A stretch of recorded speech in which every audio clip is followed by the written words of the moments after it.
Hello, I'm James McKenna. This is my submission for Assignment 3, Classroom Assessment Techniques, Oral Report. I work in electrical trades training and teach electrical apprentice technical training levels 1 through 4. These courses are 10 weeks long each and are primarily evaluated on exams. One of the challenges I face as a trades trainer is that most of what an electrician learns is learned in the field. As a result, technical training is often treated as a hurdle rather than a learning opportunity. I'm often faced with very stressed and anxious students when I teach these technical training courses. They have a lot on the line monetarily. The cost of going to school, the tuition added to the lost wages from attending, to the fact that their wages will be frozen if they fail, are all weigh heavily upon their minds. So really, most of them have one big question on their minds when they're attending my lessons. Will this be on the test? And I can't blame them for asking. So instead, I chose a classroom assessment technique that addresses this question. In this presentation, I will cover what are student-generated questions, why use them, how did I prepare for using them, what are the pros and cons, what did I learn from using them, and how will I use that information in the future. So, what are student-generated questions? Well, it's just like it sounds. Students are asked to generate questions that they think will be on the exam. And what a great idea. Students want to know what's on the exam. Let's dedicate an entire assessment technique to answering that question. This is a formative assessment, so it will be used to help guide the students towards achieving the goals rather than giving them a final grade. Why did I pick this particular technique?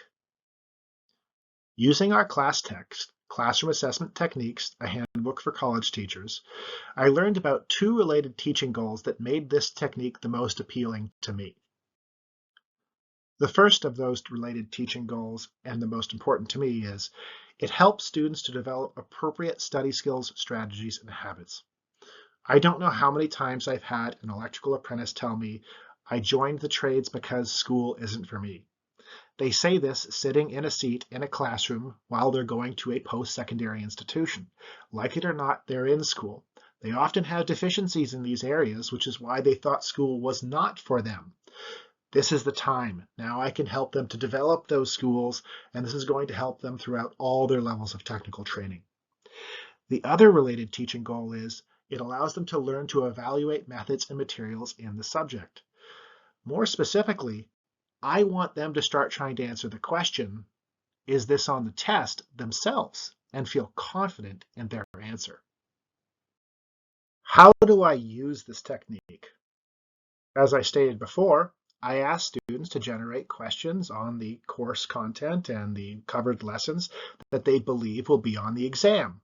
But for the instructor, preparation is key. The students are going to need a lot of guidance. Steps for success. 1. Assign weeks in advance of the exam. This should be an ongoing formative assessment, and thus students should be working on this as the subjects are taught. It's not really any good right before the exam, and students could be working on this every day as they learn. 2. Learners are going to need guidance, a lot of guidance and structure. Tell them what, why, when, how. They're going to need to know a lot about what questions to ask, what material to cover, what type of questions, what level they should be at, how they should be structured, so on and so forth. What are the pros and cons of using this technique? Let's talk about the pros. 1. Learners get to find out what they understand and don't understand. And as the instructor, so do I. I often learn more from the questions they avoid than the ones they actually put in their submissions. 2. Students are preparing for the exam, and that's exactly what they want to do. 3. Instructors can discover learner expectations for the exam, and alignment between expectations and evaluations is critical. This lets us make sure that there's alignment.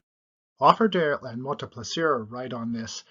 Analysis of student-generated reading questions demonstrates their utility as a rich and versatile data source which instructors can use to diagnose and potentially address student thinking. So what are the cons? 1. Students might not know how to write these questions, and this is a con I have faced every time I've attempted to use this, including my most recent attempt, which I am using as an example in this report.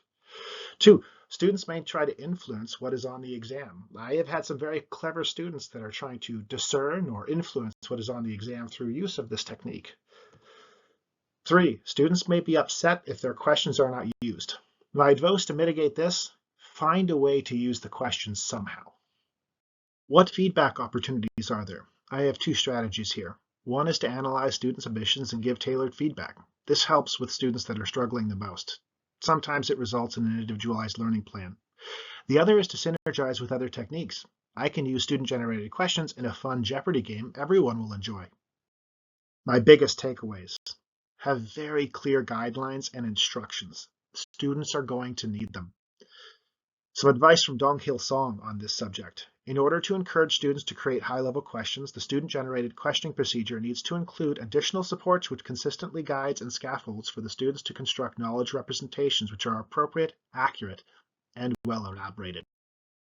2, student effort is proportional to their belief that the questions will be used, so find a way to use it, like in Jeopardy! 3, I gained deep insight about student study skills and habits. They often have deficits, and this lets me find it, which is very useful. 4, some students are just not prepared for this technique. They're going to uncover huge deficits in their study skills, which is often a good thing in the end.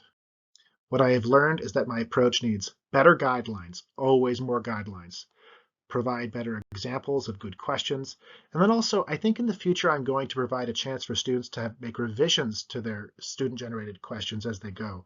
I think this is going to help create a better formative assessment.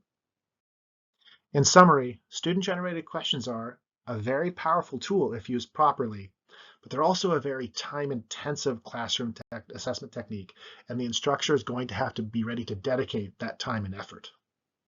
Thank you for joining me. I hope you have enjoyed my presentation.